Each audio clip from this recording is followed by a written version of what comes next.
All right, everyone, welcome to the Committee of Adjustments, November 4th. At this time, please note that this meeting is being broadcast and recorded. Recordings will be made available on the town's YouTube channel. I would remind all those in attendance to please have your cell phones off or on mute. And at this time, I'll have introductions. Starting with the fellow that's just walking around right now, our CAO, Adam Sabansky, our planning technician, Diane Gould-Brown, and our planner, Jordan Wallace. Also in attendance is our committee members. To my immediate left, our deputy mayor, Nettie McEwen. Beside her, committee member, Les Goldhawk. And to my right, Councillor Mike Vasey, and I'm Bruce Moulton, and I'm the chair of the committee. I would remind all of the members that if you have any pecuniary interests, to please report them at the appropriate time. This time we'll look at our minutes. Any changes or any issues with the previous minutes?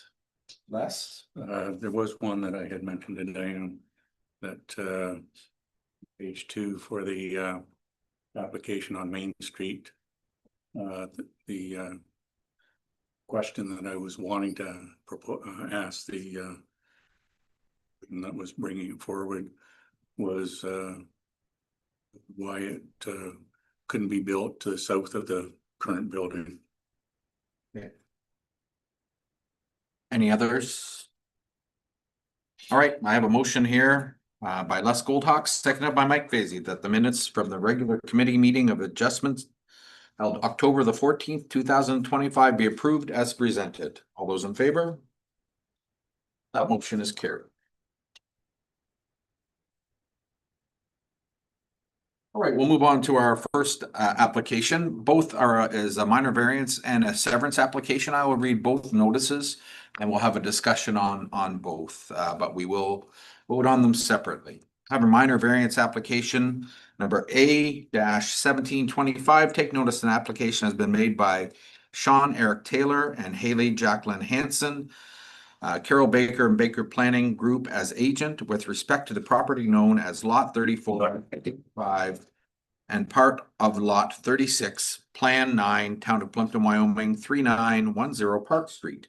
The applicant is requesting permission to reduce the lot area for two proposed lots associated with consent applications B-1325 and B-1425, allowing each lot to have an area of 620 square meters, 6,673.62 square feet, whereas the minimum required lot area in residential R5 zone is 780 square meters, 8,395.85 square feet, as per Table A, Section 13(1)A of the Town of Plympton-Wyoming zoning bylaw 97 of 2003. The subject property is zoned residential R5.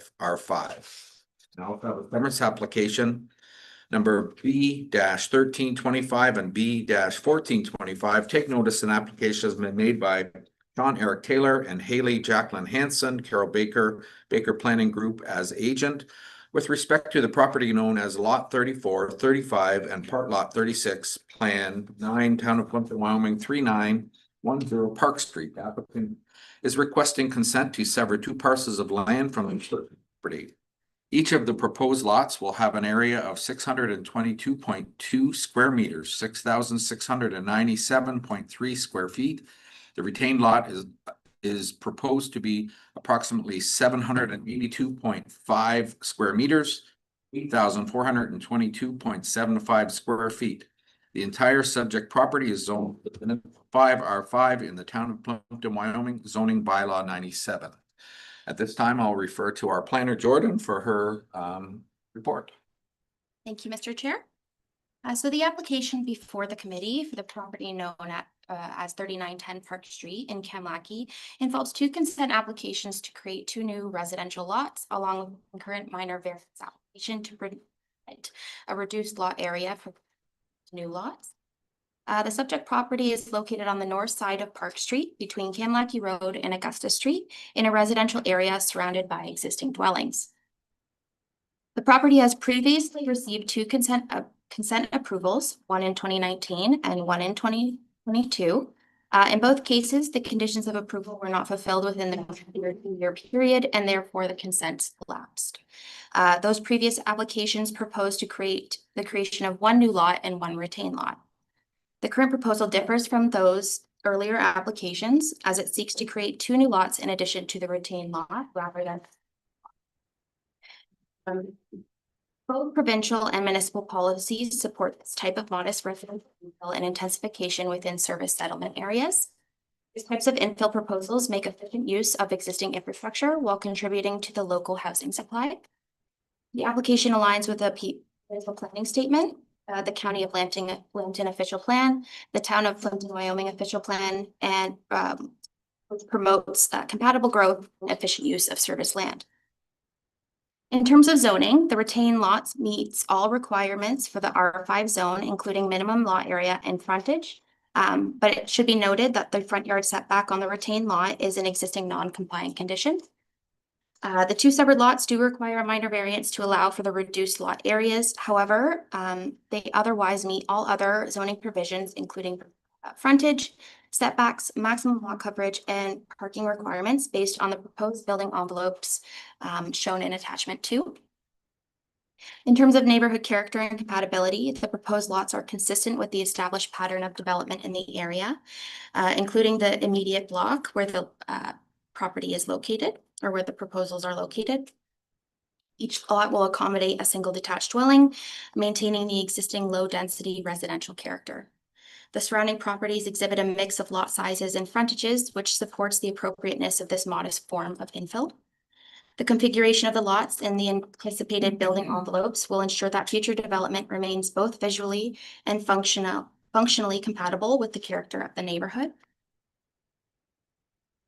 Regarding servicing, all lots will be fully serviced by municipal water, sanitary sewer, and stormwater systems, and each lot will have individual laterals and dedicated accesses. Conditions of approval will include the demolition of accessory structure on the vacant properties and the relocation of the existing structure on the retained property, submission of lot grading plans, drainage reapportionment, payment of parkland dedication and other applicable fees, and fulfillment of all conditions within 2 years of the committee's decisions. Agency and department comments have been received and no concerns have been raised. Minor variance has been evaluated against the 4 tests outlined in Section 45 of the Planning Act, and staff is satisfied that the variance meets all 4 tests, that it is minor, desirable, and maintains the intent of both the official plans and the zoning bylaw.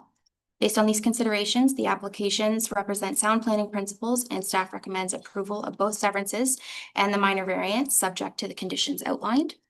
I'd like to add that there was condition number 7. There was a portion that was added onto that condition from after my report was submitted, just to include that the water and sewer frontage fees be paid prior to the stamping of the deeds. Okay, thank you. I see that we have Caroline on the line. I'm not sure if she wants to speak or I believe she's speaking on behalf of this application. Yes, good Caroline, afternoon. anything that you would like to add to our planner's report? No, thank you for the opportunity. I just wanted to add that we concur with their recommendations and are in agreement with all the conditions as provided. Certainly, the property owner does live locally in a small community and understands the comments and feedback from area residents and looking to provide a modest home that does meet setbacks, height, coverage, and parking to integrate into the neighborhood. But certainly here to answer any other questions should either committee or members of the public have any. Great, thank you. Thank you. Diane, any other correspondence? I believe that our committee received, I believe it was 3 letters of correspondence. Yes, that's correct, Mr. Chair. Nothing else was. Nothing else was submitted.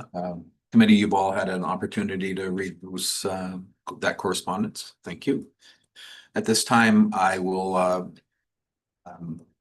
ask our committee if they have any questions. I'll start with my far left, Les. As far as the severance is concerned, I didn't have an issue with that, but as far as creating two lots. In my mind, that's not a minor variance. I mean, it's a request of 160 square meters below what is the standard in the plan, so. Anything for that, George? So through you, Mr. Chair. So there are one or two lots in the area that have single detached dwellings that are less than the required. But when we review what is considered minor or appropriate for development based on the Ford test, we also do consider if the proposal can meet all other requirements. And so based on the building envelopes that it is possible to construct a single detached area while meeting all setbacks with the reduced lot area. It also complies with all the policies in our official plan regarding infill development. So it is smaller than what is required, but it is meeting all other zoning requirements, and it complies with the official plan policies as well. Anything else, Les? No, I changed my opinion. Okay, Deputy Mayor? Yeah, just a comment. I really don't have any questions, that other undersized, there are other undersized properties the same there. And I think it gives some people an opportunity to maybe get something affordable for a change. So that's all I have to comment on. Councillor Basie? Yes, thank you. I agree with Mr. Goldhawk here. I don't really see a need to reduce the lot sizes. We have an abundance of building lots, a lot of space there. I agree with the original lot size because it was a good lot size for a house. I don't agree with creating a new lot and then coming to us and ask for variances when it's a brand new lot. So there's no need to squeeze two houses in here, in my opinion. We have minimum lot sizes for a reason. They can meet the severance any other way, so just a way of trying to squeeze another house in. Okay, I see that we have some folks from the public here. I'll open it up for very brief questions. Randy? Yes, thank you, Bruce, Chair, councilors, members of staff, and the public. I'd like to start off tonight that I'm not opposed to severances whatsoever. In fact, 17 years ago, I severed a piece of my property on a lakeshore from my daughter's house. However, I'm a bit surprised that councilors are sitting here and we're actually even looking at this proposal from the planning department. We have a motion passed by municipal council back in April that is a major study going on in regards to our sewage treatment plant. Because we had an overrun of our sewage plant, which flooded my basement, causing me $35,000 worth of damage to my personal property. Now, I'm going to present some facts here. In 2015, a sewage report come out. All the councilors, I would have hoped that the applicant could have done their due diligence and their homework, looked into what was going on. Right now, the Kamlaki pump station at the community center is run at 116% of capacity on a normal day. That's not counting when we have a rainfall in the middle of the night, and now our sewage treatment system is running at over 200% capacity, and that's shown by Jacobs in their flow rates. So I'm not trying to cloud the issue here. We have a major problem in the hamlet of Kamlaki at this point in time with our sewage system. We have a major study going on that Adam is working staff to accommodate. That summer was supposed to start water infiltration into our system. About half of the pumping that we're doing in our treatment pump station to send to our treatment plant is stormwater. People in the village of Kamlaki have their stormwater running into our sewage system, and we are unable to address that problem. Now, there was catch basins along the county road in front of Kingston's there. There's 5 catch basins. We have ordered, township, the municipality has ordered seals for the top of those. They are in the works department to be installed by, I think, the Severn contractors to do that in the next, it's supposed to have been done last week, I think, but I think it's been put off, Paul told me, until they get some time to do that. That's going to address a small problem, but that still doesn't address the rest of our problems in the village in front of Nettie's house on Egremont, that every time it rains, our sanitary catch basins get overrun with water and we're unable to pump. So if right now, we have an allocation of another 13 lots in Erie Court that haven't been developed.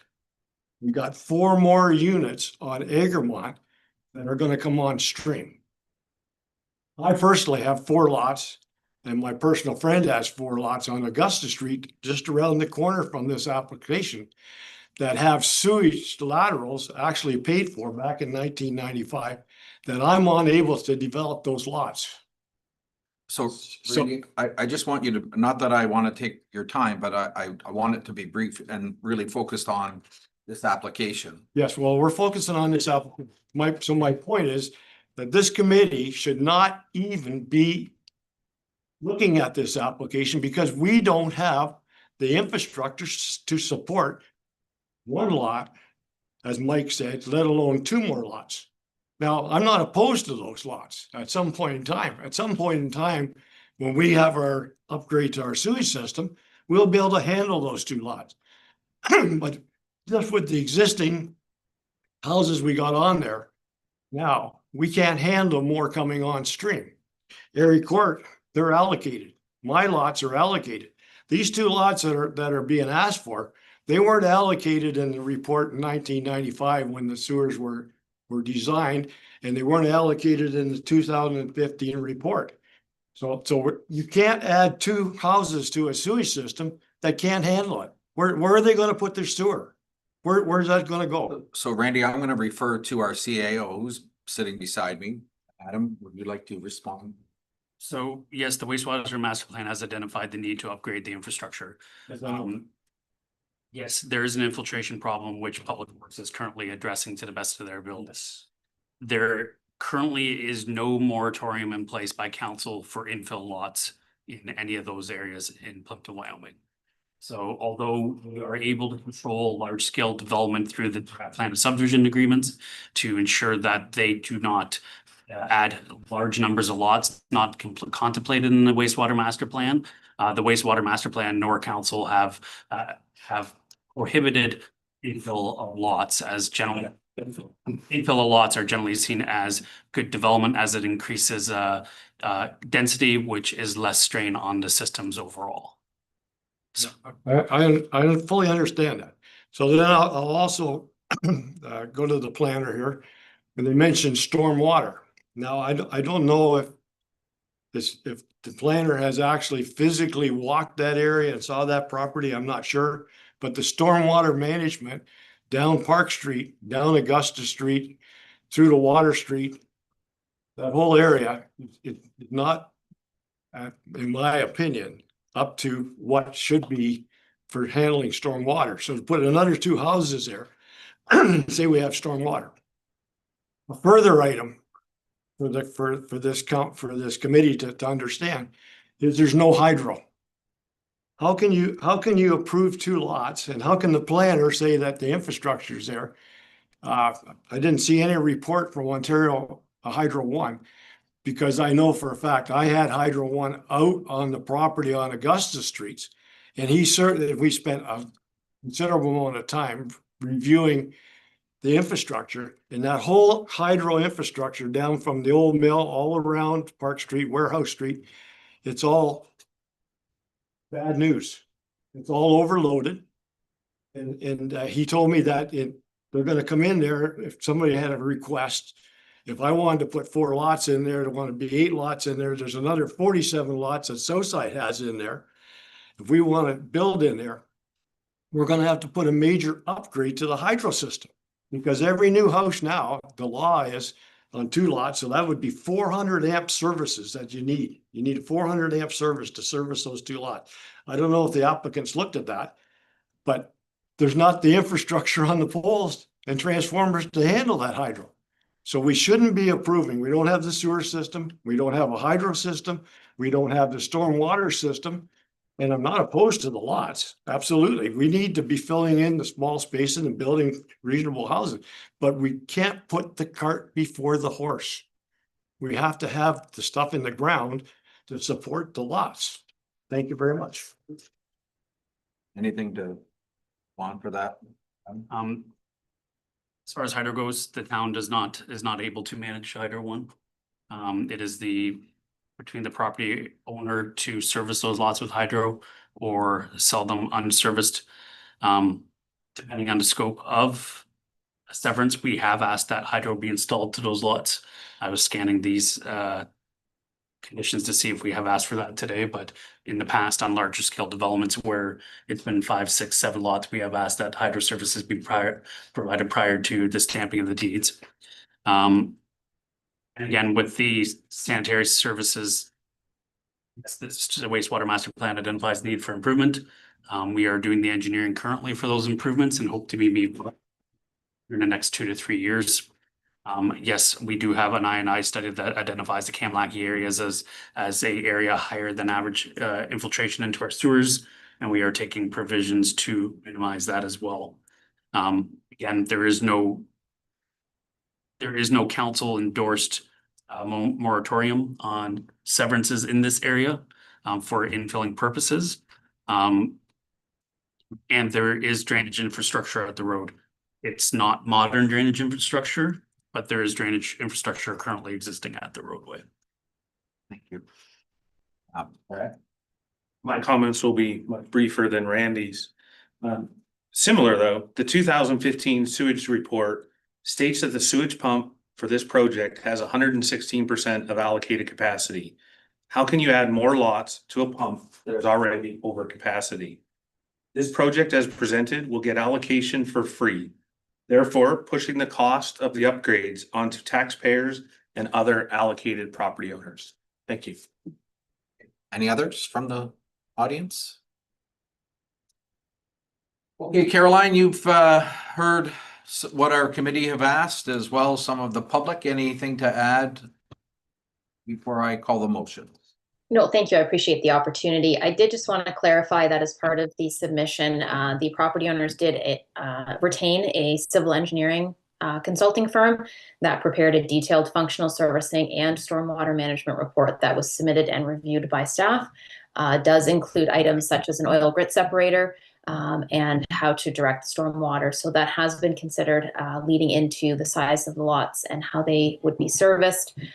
Certainly understanding and appreciate that there is some change in proposing 2 lots. However, in our view, the proposed lot size is in keeping with the immediate area, the range of lot sizes, and again, in terms of land use compatibility, those important items such as parking, setback, building heights, and landscape open space can all be maintained. The only result really of reducing the lot area is that you get a more modest dwelling, but all of those other standards continue to be complied with. Thank you. Okay, I'll give committee last opportunity. Any other questions before I call the motion? Motions. That I'll be doing the consent or the minor variance application motion first, then the consent application second.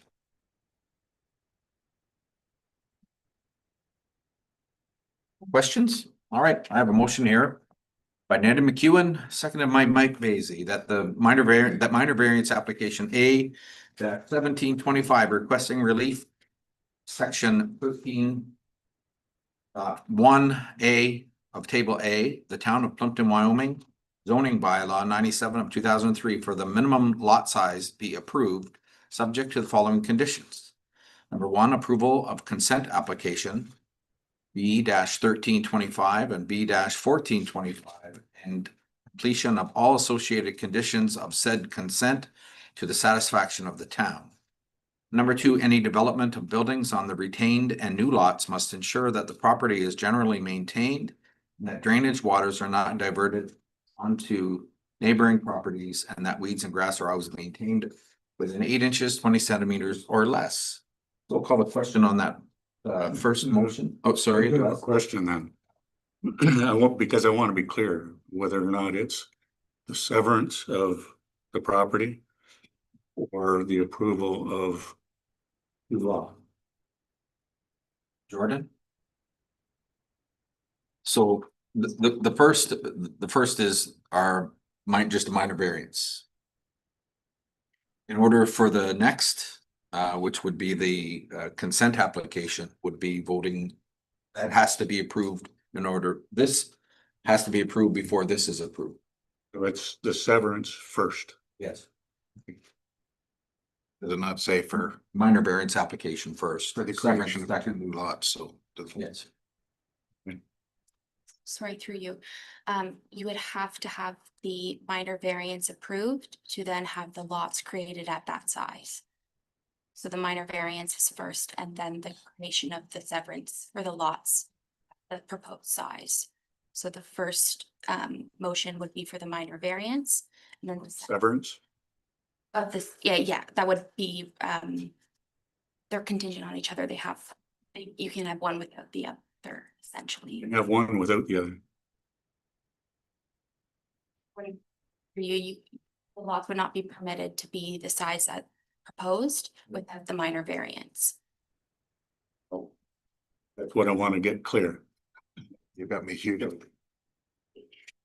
right, so for you, the minor variance would be approved first on the lot to allow lot sizes of 620 square meters, and then the consents to allow those lot sizes from the subject property.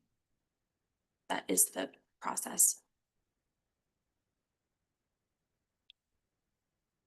Can I just say Yeah. something? I'm not sure that's the right order, but wouldn't we want to create the consents on condition they got variances? I think, I think you can do it either way, but the way this committee has done it in the past is that the variance is typically a requirement of the consent, which is if the minor variance is passed today, it is met. So it's been done both ways, I believe. okay, I'm sorry, I just used to the other way, so. I don't think it matters in the end. No, I know what you're telling me.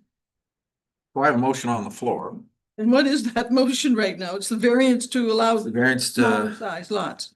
requesting relief. Yes. Randy wants to say something. One quick question, Bruce. The size of the lots, are they taken into consideration the public alley that's attached behind the lots? For you, the easement is not included in that lot. So the public alley is going to remain behind the lots. Just want to make sure that we're aware there's an alley in there. So is committee understanding what the first motion is here? Prior to voting on this? It's for a variance to create. Minor variance, yeah, yes, To allow for the lots. allow for, yeah, allow for the lots is to be, Proposed. yes. All right, call the question. All those in favor? All right, so that motion is defeated.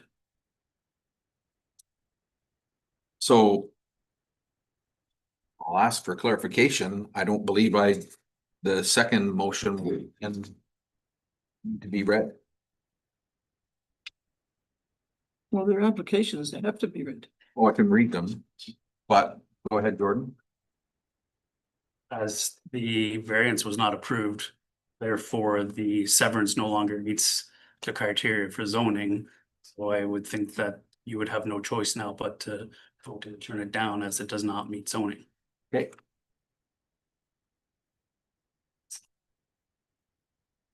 All right, I have a motion here by Nettie McEwen, seconded by Mike Vasey, that the report by Jordan Wallace, planner, dated October 28th, 2025, be received.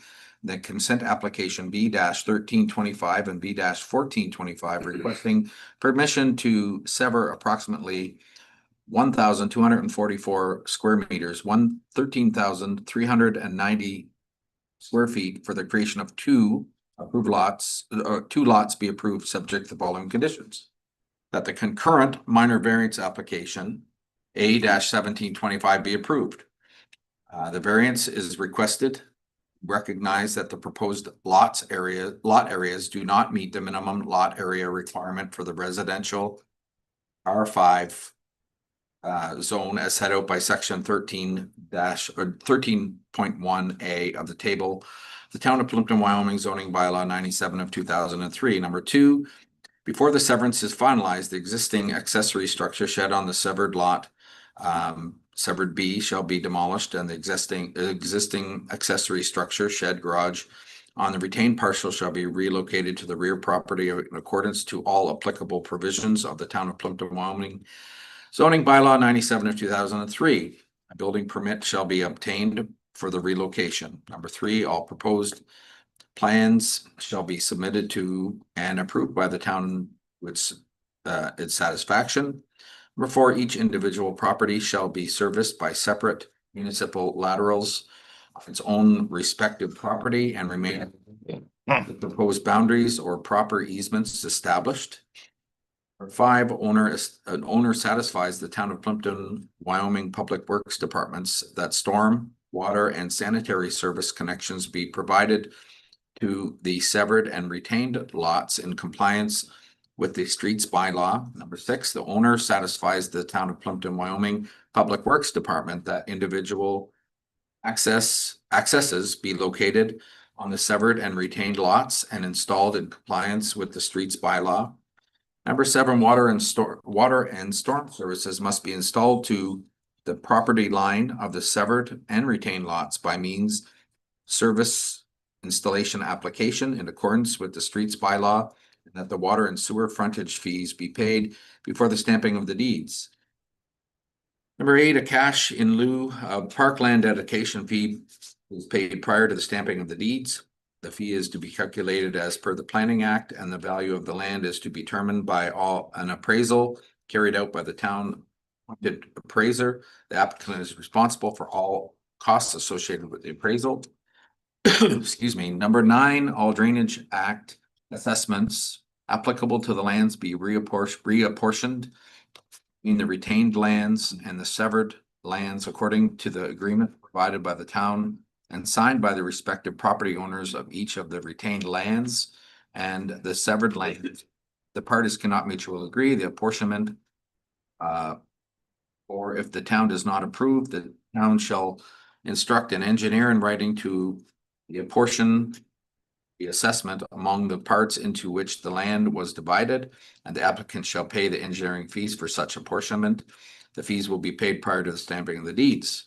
Number 10, certified lot grading plan for both retained and severed lots be submitted and approved to the satisfaction of the town of Plympton-Wyoming and are required to show the existing elevation, proposed lot, corner and rear yard, catch basin and elevation for both severed lots. Copy of the final RD plan or survey be submitted to the town of Plympton-Wyoming. Copy of the deed and survey must be submitted to the Secretary Treasurer in a form suitable for registration.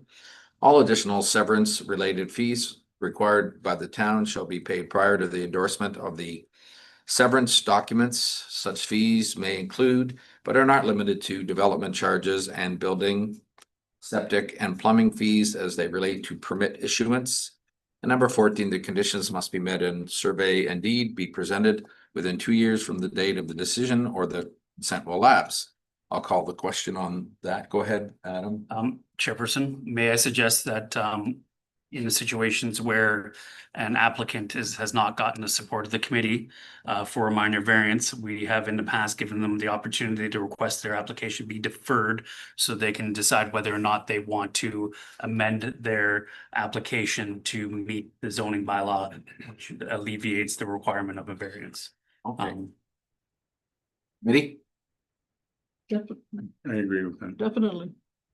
You guys could have said that a little earlier before I had to read all of this. I guess it would be up to the property owner or their representative if they wanted. Caroline, we can give you the opportunity to defer this, to talk about it with your folks to see if there's any changes. I think you've heard from the committee that I think the lot sizes are an issue. Would like to give them an opportunity to rethink some of the lot sizes. Be that opportunity. Through the chair, no, I appreciate that opportunity. Certainly, I'll take that back to the property owner. Certainly, not the outcome they were hoping for. So I will request in that light that the consent be deferred. But I would say that in a manner that I'm not necessarily confirming that he would want to change to one lot. But given the nature of the meeting this evening, that'll give us time to do that and get back to staff. So thank you. Okay. Thank you. I'm gonna pass this around for a motion then. All I've changed was to deferred. And Was the mover and the seconder. mover, so the mover was Nettie and the second one was Mike.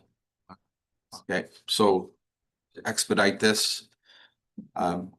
Yeah, all in favor of basically moved by Nettie, seconded by Mike Vasey, that the planner on this application B-1325 and 1425 requesting permission to sever approximately 1,244 square meters lots be deferred.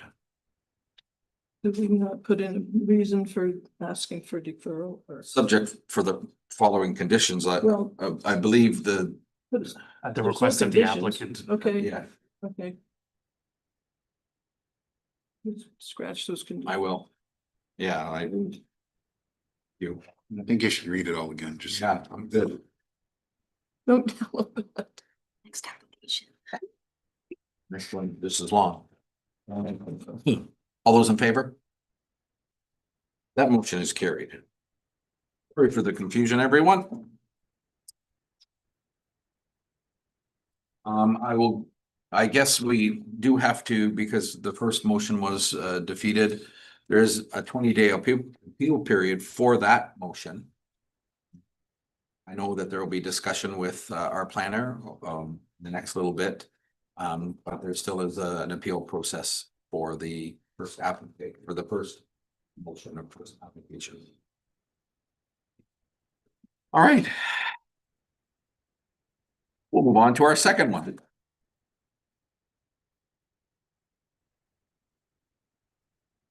A consent application number B-14 or 1525 to B-1925. Take notice that an application is made by Longo Holdings Incorporated, Josh Warner as agent with respect to the property known as part of Part 1 Plan 25R11107, Town of Plympton-Wyoming. The applicant is requesting consent to sever 5 parcels of land from the subject property. The proposed lot sizes are as follows. The first and second lots will be, excuse me, the first and second lots will each be 1,055.8 square meters, 11,364 square feet.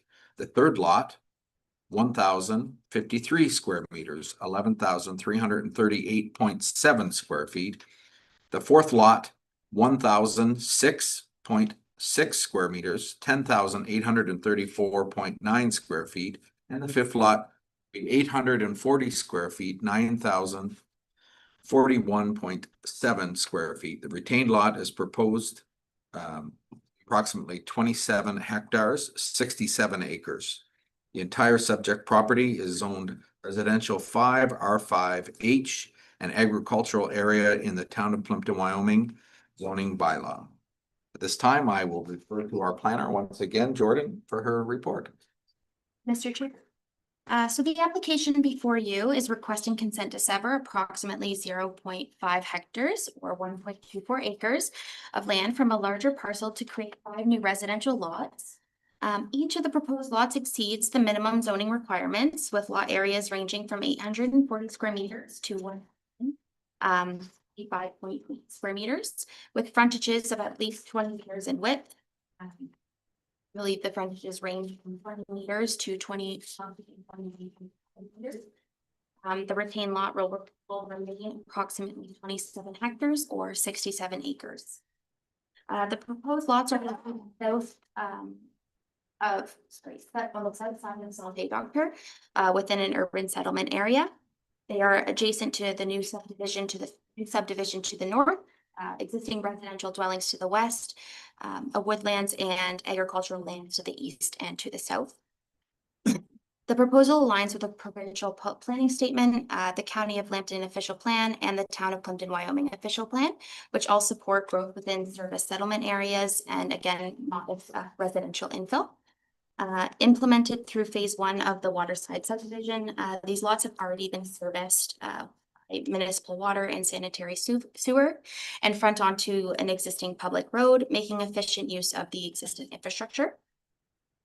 The proposal will not create any landlocked parcels as the retained lot and the adjacent lands to the north are owned contiguously, ensuring continued access to both properties. Regarding the history of the site, during the subdivision process for the subdivision to the north, the St. Clair Region Conservation Authority initially raised concerns related to the potential natural hazards on the site as well as the existing woodlands. The SCRCA recommended that the woodland boundary be delineated and that the extent of any proposed development encroachment be determined. Depending on the level of improvement, single season to multi-season biological inventories were recommended to identify vegetation communities and species present, including screening for species at risk. As the planned subdivision progressed, the lots were removed from the plan as the required studies had not been completed, and the development of these lands was proposed to occur later in the phasing process. Since then, a detailed woodland staking and classification report was completed by MTE Consultants in 2020, which established the woodland drip line and provided an assessment of the site's features and sensitivities during the fall season. The assessment determined that no species at risk were observed at the time and that a significant portion of the vegetation observed was invasive species. In addition, a flood and erosion hazard assessment was completed to determine the limits of the floodplain, evaluate bank stability, and establish appropriate development stepbacks.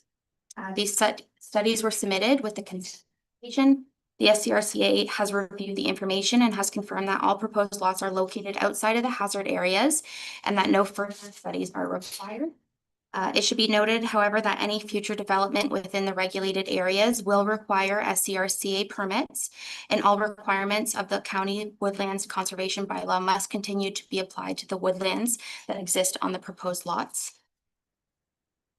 Approval of the consents will be subject to standard conditions. The applicants must secure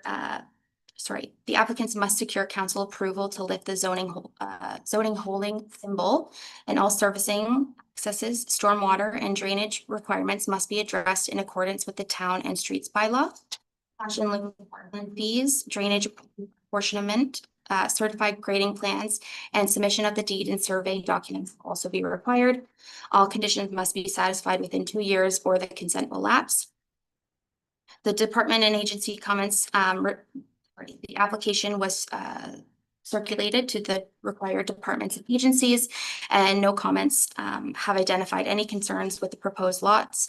The proposal continues the established pattern of development in the area and represents appropriate infill.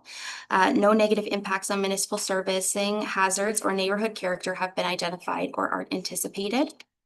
Staff recommend approval of all 5 severances, subject to the conditions listed. The proposal represents sound planning principles, conforms to the provincial and local policy, and supports compatible growth within the community. And then I just want to add again that condition number 8 was also updated from my report to include that water and sewer frontage fees be paid prior to the stamping of the deed. Great, thank you. Mr. Longo, anything to add? May, Mr. Chairman. My name's Carlo Sametta. I do the legal work for Longo Holdings Inc. Good evening, everyone. Good evening, staff as well. I just want to very briefly comment on the staff report, which frankly, contextually is very thoroughly done, I think. The conditions that are all outlined, I think, are mutually beneficial to all the parties to protect and preserve what we're trying to establish here, which is protection of the woodland as delineated. We wanted to do the report properly so that we knew exactly how much we had to work with. Also, the flood and erosion report gave us momentum to move forward because we're outside those limits as well. As indicated by the planner, these lots, in fact, have physically been serviced already with storm, sanitary, and water laterals to the lot lines. We didn't proceed with any formal creation of these lots, however, because we were waiting for the studies to be completed. Practically speaking, the physical work was done simply because the rest of the phase of the initial phase of the subdivision was being done.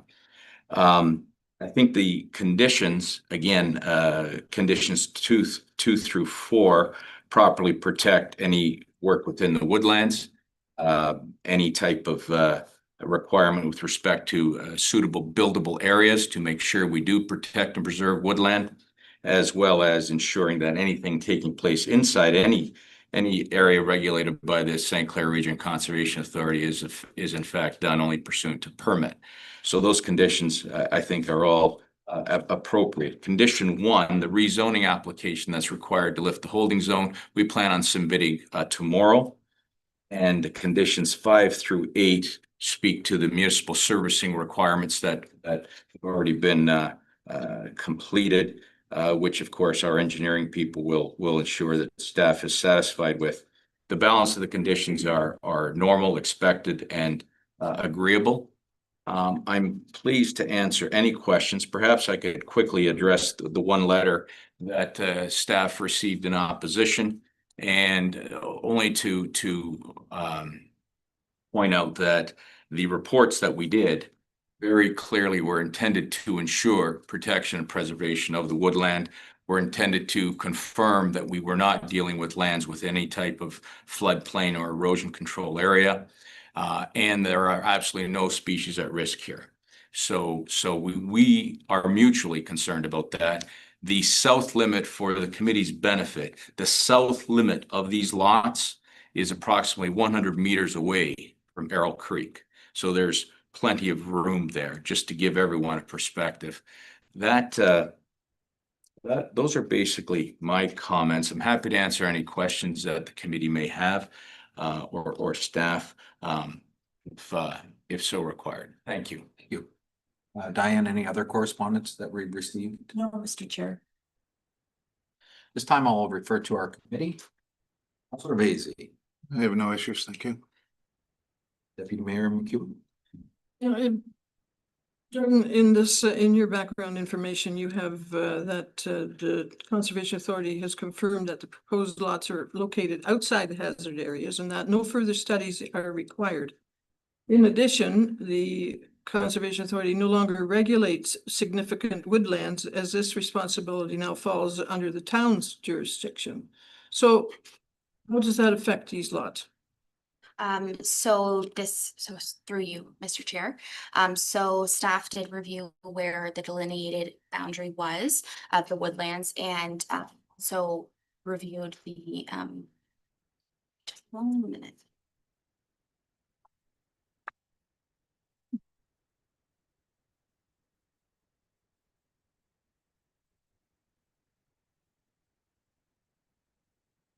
MTE consultants reports for the Errol significant woodland feature staking and classification, and observed those reports and found within those reports that there were no species at risk. So within our policies, this area is identified as a Group C feature. So within Group C features, it is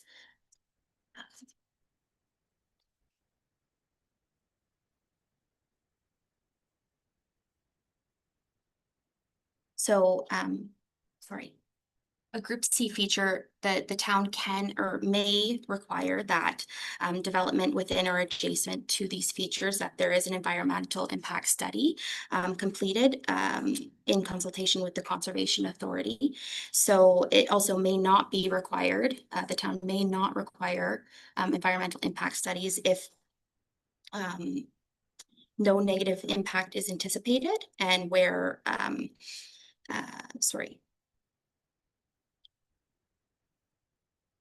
the requirement for an environmental impact study may be reduced or removed if in the following circumstances, only where no negative impact is anticipated. Section 9.6.6 of the town's official plan, Section A, where the proposed development is small scale. So when we reviewed this along with the MTE consultants' observations, based on the area, the buildable area, we determined that including that there were no species at risk observed, and that the buildable area on the lots is sufficient for dwellings. But the inclusion of those first four, the number 2 to 4 conditions, so that the west is developed in accordance with the County of Plympton Woodlands Conservation Bylaw, ensures that any of those trees are protected, or they would have to be removed in. Sorry. What was that last? Sorry. Those conditions included, so any alteration of the woodlands must be developed in accordance with the Woodlands Conservation Bylaw. So that would ensure that any alteration of within the delineated boundary would need to be done. So this information, how is that transferred to the owners?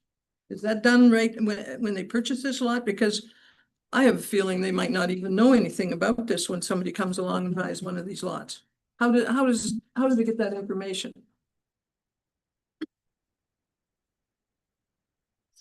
Sorry, so Like I could maybe just go and buy a lot and then, okay, where I'm going to build it legally, where I'm going to build a house. But then who's going to stop me from removing a tree? Something like that. But these people have to know ahead of time what they can and cannot do in this area, not after they do something wrong.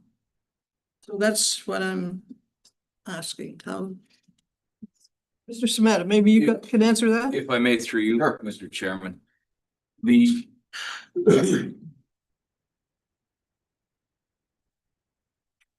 condition number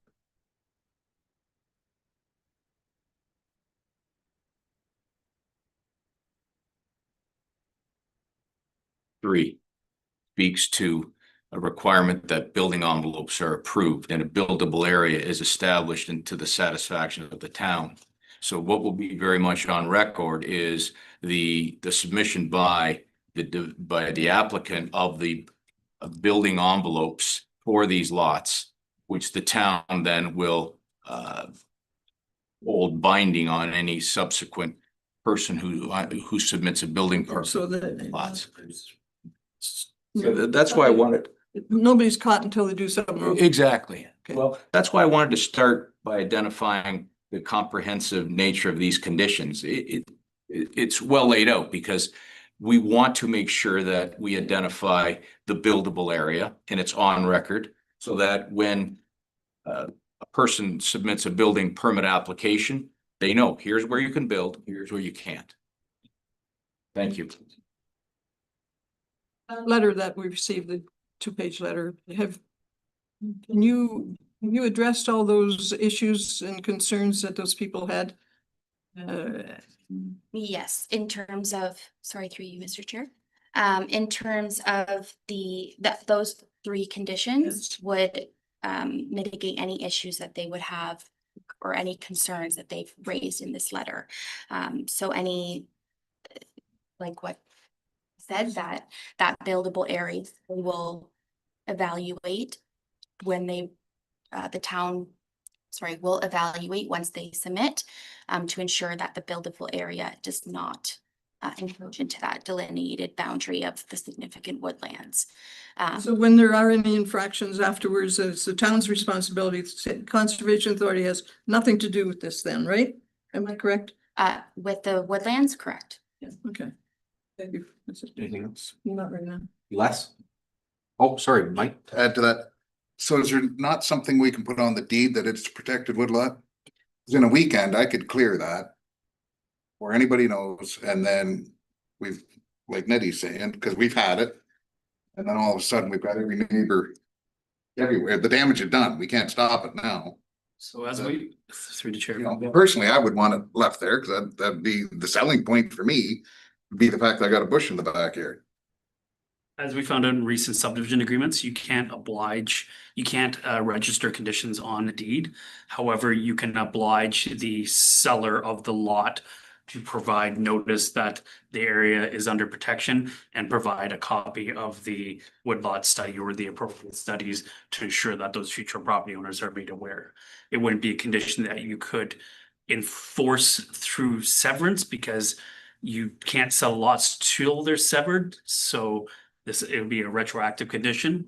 And there'd be no way to police that condition is occurring, but at least this committee would be doing its due diligence and noting that each and every property owner who purchased the lot be made aware of the significant wood lot and the conditions associated with it. Thanks.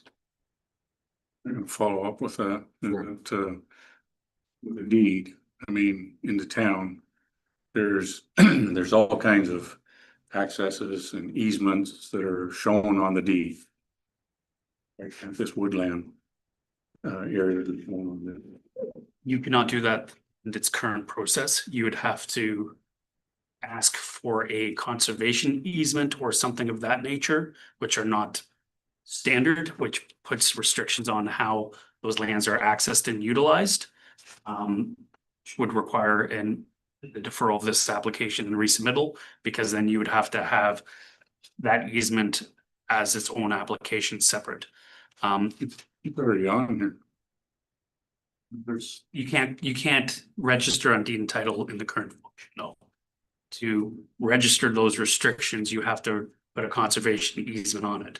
We can't put conditions of warning people about a study on the deed specifically for severance. It would have to be a warning provided at the time of sale.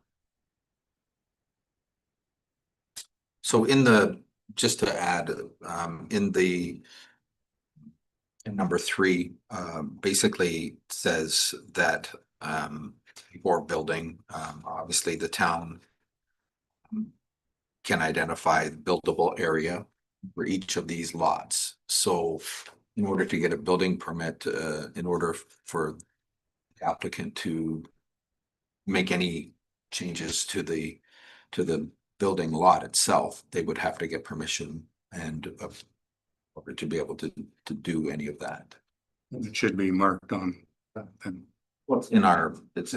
And it would be through that condition. okay, I think the bigger concern is what is being alluded to is after they build their house, they want to clear a sitting area in the forest.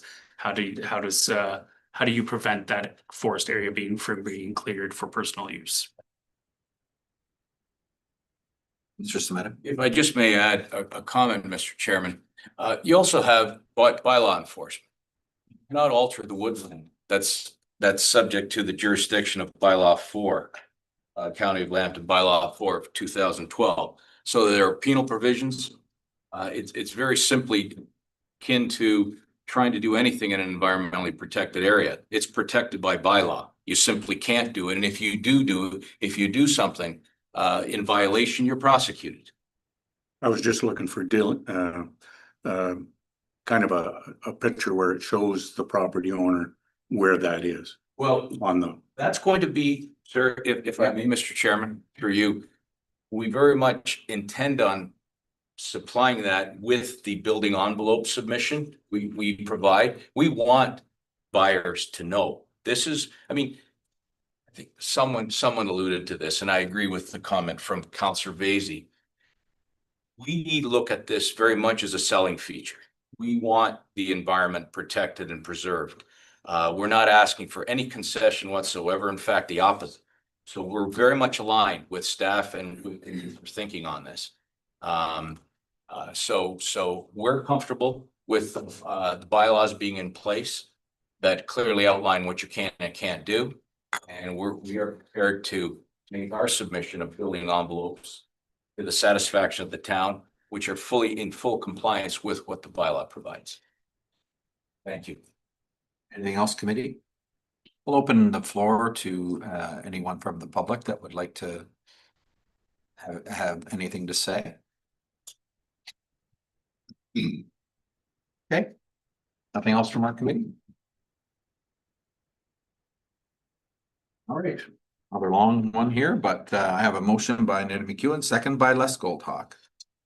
That the report by Jordan Wallace, planner dated October 28th, 2025, be received in the consent application B-1525 to B-1925, requesting permission to sever approximately 0.5 hectare, 1.24 acres for the creation of 5 new lots be approved, subject to the following conditions.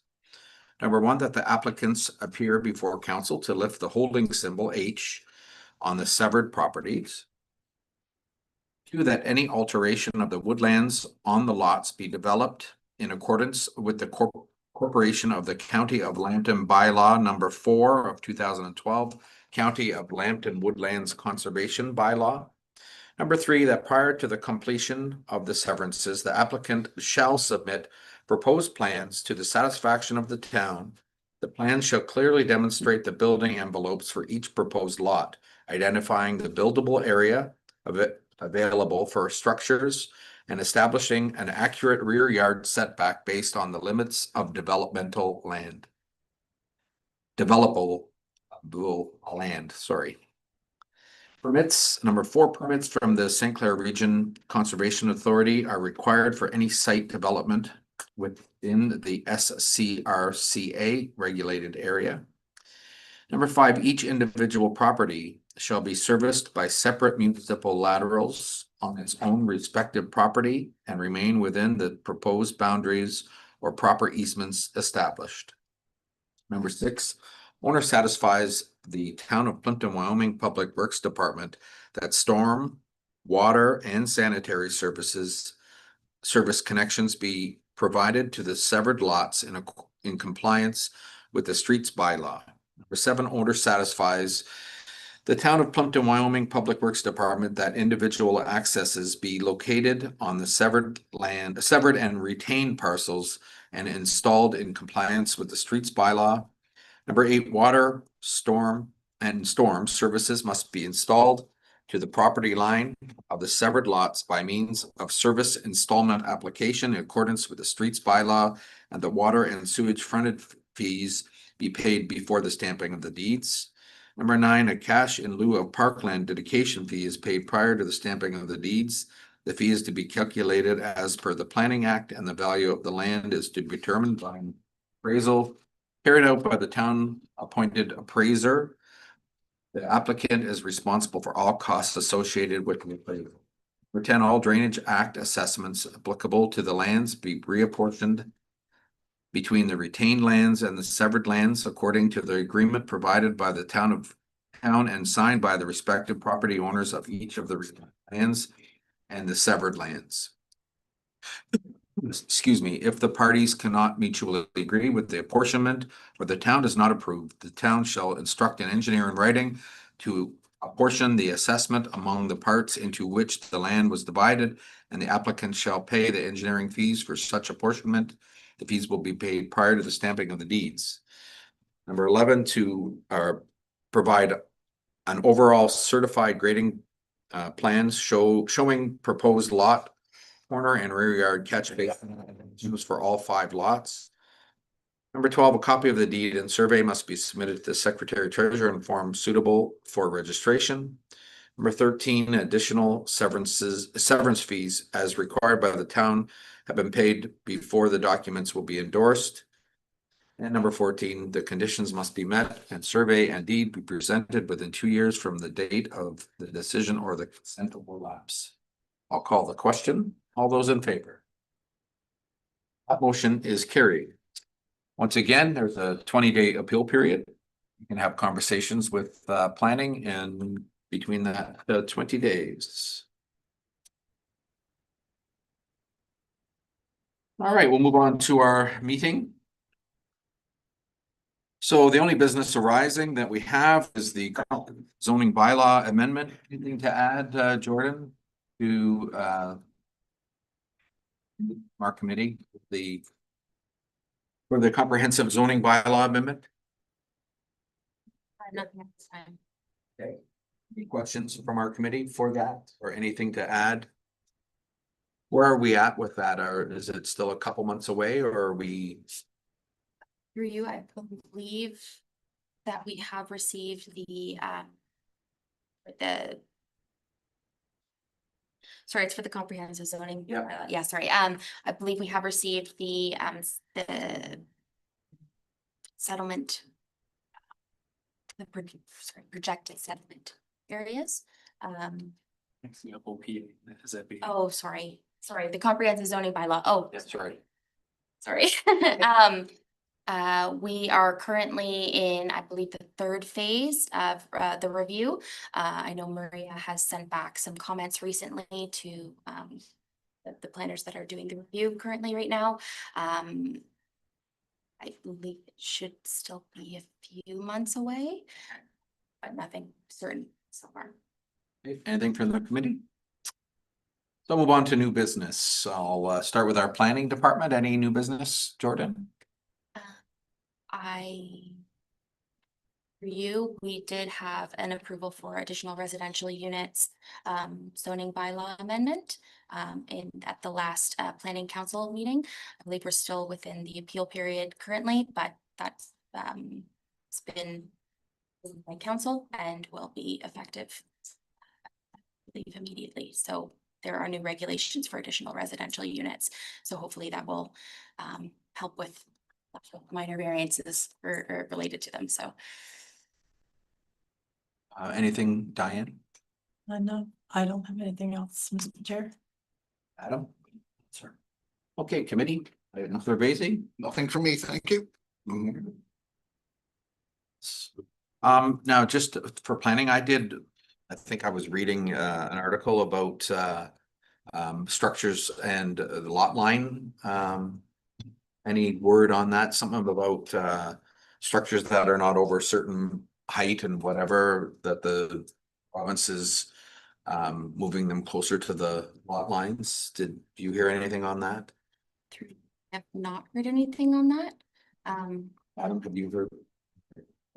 Anyway, I thought I read it and I dreamt it. no, or maybe I did dream it. I'm not sure. Fairly plausible with this provincial government Yeah. that they're giving you a preview of what they're going to be bringing forward. They have a tendency to talk about it Yeah, before they bring up. thought I read something and would imagine it probably all has to do with Toronto area as well, with smaller lots. All right, since there's no other new business, I have a motion here by Nettie McEwen, seconded by Les Goldhawk. The Committee of Adjustments meeting be adjourned. The next meeting be scheduled for December 9th, 2025 at 5:15 p.m. All those in favor? Motion is carried. Thank you all for your work.